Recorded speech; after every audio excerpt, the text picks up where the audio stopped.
আসসালামু আলাইকুম রহমতুল্লাহি ওবারাকাতু। সুপ্রিয় দর্শক বন্ধুরা আমরা হয়তো জানি না সবচেয়ে বেশি জাহান্নামে নেয় কোন জিনিসে। আজকে আমি ভিডিওতে সেই সম্পর্কে বলবো। মানুষকে সবচেয়ে বেশি জাহান্নামে নেয় কোন জিনিসে?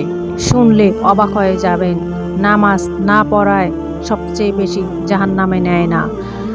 রোজা না রাখায় সবচেয়ে বেশি জাহান্নামে নেয় না।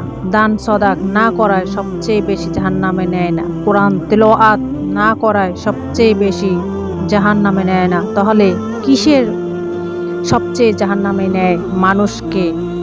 নবীজিকে জিজ্ঞাসা করা হয়েছে, নবীজি বলেছেন দুইটি জিনিসে মানুষকে বেশি জাহান্নামে নেয়। এক নম্বরে জিহ্বা, দুই নম্বরে মুখ এবং লজ্জাস্থান মানুষকে সবচেয়ে জাহান্নামে বেশি নেয়। এই দুইটি অঙ্গ মানুষকে সবচেয়ে বেশি জাহান্নামে নিবে। সুবহানাল্লাহ।